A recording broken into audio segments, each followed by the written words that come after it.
Hello everyone friends, आप सभी लोग कैसे हैं। मैं हूं आपके साथ असद और मैं आपके लिए एक बहुत ही महत्वपूर्ण टॉपिक लेके आया हूं। जीएसटी। जीएसटी क्या है, जीएसटी कितने प्रकार के होते हैं, जीएसटी इन क्या है, जीएसटी रिटर्न क्या है। मैं आज इस वीडियो में आप सभी को ये समझाने की कोशिश करूंगा।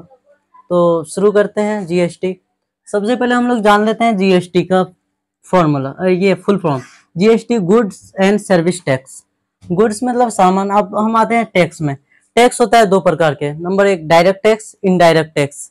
Direct tax, indirect tax. Direct tax जो आदमी से डायरेक्ट ले लिया जाता है, लेकिन इनडायरेक्ट टैक्स में क्या होता है, जब हम सामान खरीदते हैं या बेचते हैं, सेल यानी परचेज करते हैं, तब हमसे जो टैक्स ले लेता है उसी टैक्स को हम कहते हैं इनडायरेक्ट टैक्स। और इनडायरेक्ट टैक्स में बहुत सारे टैक्स थे, 17 गो टैक्स थे, केवल 17 टैक्स थे। जैसे excise tax, service tax, sales tax. और उस समय जो सबसे मशहूर था, मशहूर यानी फेमस, वो था वैट। वैट बहुत ही ज्यादा फेमस था। तो इसमें पूरे यहाँ दो दिखता है, यहाँ दो चार दिखता है, लेकिन 17 टैक्स को जब जोड़ दिया, 17 टैक्स को जोड़कर बना दिया जीएसटी। जीएसटी बन के तैयार हो गया। अब ये भी सोचते होंगे कि जीएसटी किस पर लगेगा, हम पर जीएसटी लगेगा और किसी पर, जो हम कोई सामान बेचते हैं, खेती बाड़ी का कोई सामान बेचते हैं, गेहूं बेच दिए, उसमें जीएसटी लगेगा। तो देखो, जीएसटी उस पर लगेगा।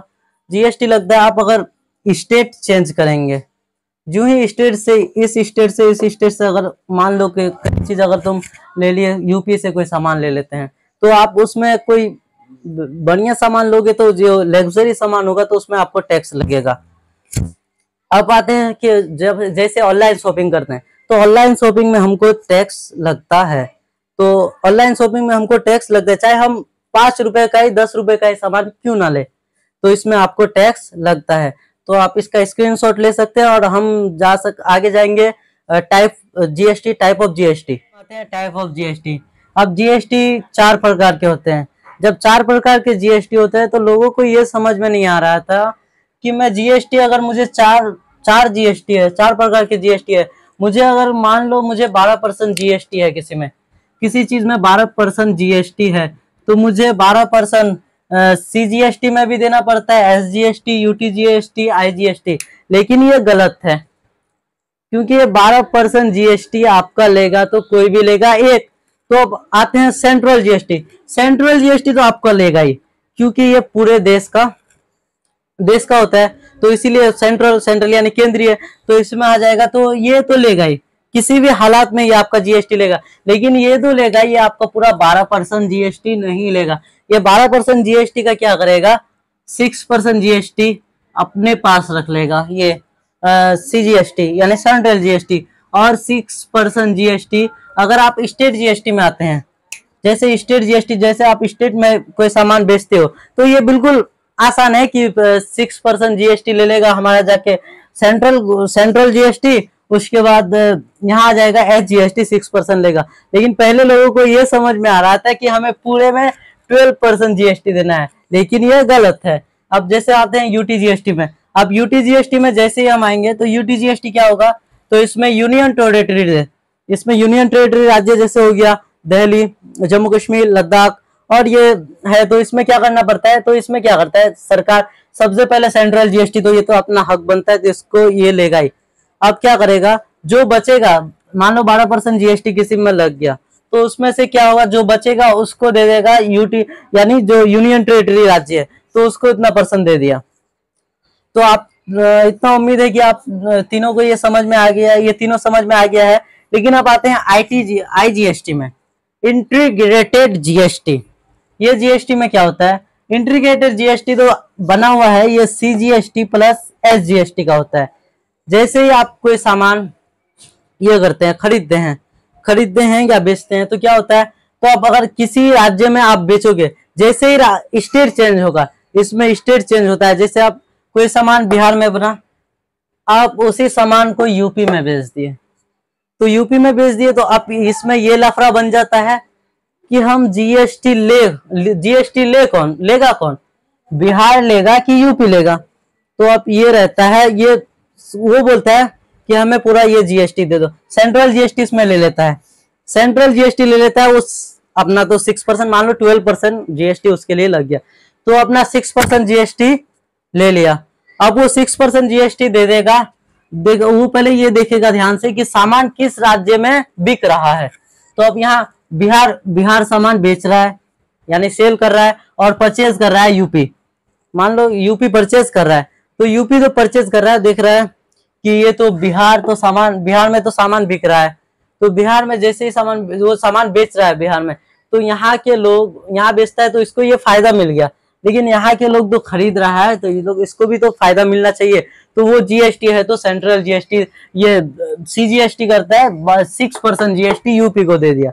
तो जैसे ही ये यूपी को दिया तो अब फिर ये यूपी वाला इसका 6% जीएसटी हो गया।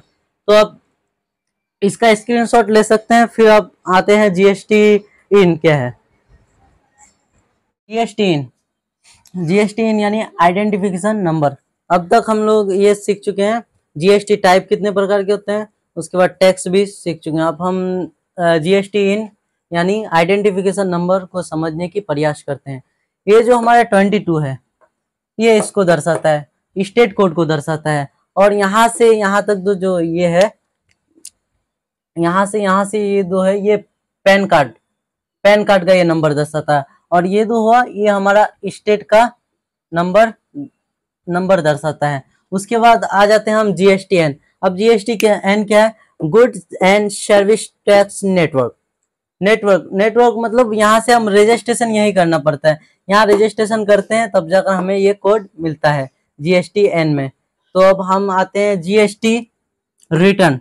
जीएसटी रिटर्न क्या है, जब देखो हम जीएसटी ये करते हैं, जब सेल परचेज करते हैं तो वो जीएसटी हमारे ही पास रह जाता है, तो ये जीएसटी हमको रिटर्न करना पड़ता है। अगर हम रिटर्न ना करें तो हमें 5 साल की सजा मिल जाएगी जेल की। तो इसीलिए इसे रिटर्न करने मंथ में 3 बार में आप ये रिटर्न कर सकते हैं। आपको सरकार ये सुविधा दिया है कि 3 बार में आप रिटर्न कर सकते हैं। अब हम आते हैं जीएसटी स्लैब में। जीएसटी स्लैब देखो, एक होता है 0%, एक होता है 5%, एक होता है 12%, एक होता है 18%, एक होता है 28%। तो अब किस में 0% मतलब ना के बराबर, उसमें तो ये टैक्स देना ही नहीं है। जैसे अब हमें ये मिल्क, एग, अंडा ये खरीदना है, इसमें टैक्स नहीं देना पड़ता। जैसे कि हमें कुछ बेचना है, जैसे हम अपना खेती करते हैं तो गेहूं या कुछ बेचना है, गेहूं मक्का जो भी बेचना है, तो उसमें हमें टैक्स नहीं देना पड़ता है, क्योंकि वो हम अपने से उपज करते हैं और हम बेच देते हैं। उसके बाद अब 5% किस में टैक्स लग जाता है, जब हम शुगर यानी चीनी में लग जाता है, कॉफी में लग जाता है, इसमें 5% टैक्स लगता है। उसके बाद 12% टैक्स किस में लगता है, जैसे कि मक्खन खाएंगे, घी खाएंगे। उसके बाद अगर मोबाइल खरीदना है तो उसमें भी आपको 12% टैक्स देना पड़ेगा। अब आते हैं हम 18% में। 18% में जैसे कि कंप्यूटर खरीदेंगे, साबुन और कुछ करेंगे, तो इसमें हम 80%। जैसे ही इधर आ जाएगा तो वो लग्जरी चीज में आपको जीएसटी ज्यादा भरना पड़ेगा। जीएसटी उस चीज में कम दिया जाता है जो आपकी जरूरत की चीज होती है। अब यहाँ 28% जीएसटी जो है, ये परफ्यूम, इसकी हमें इतनी जरूरत कहाँ है, ये हमारी तो ये इसकी हमें जरूरत नहीं है। यहीं तक, फिर मिलते हैं नेक्स्ट वीडियो में न्यू टॉपिक के साथ। जय हिंद।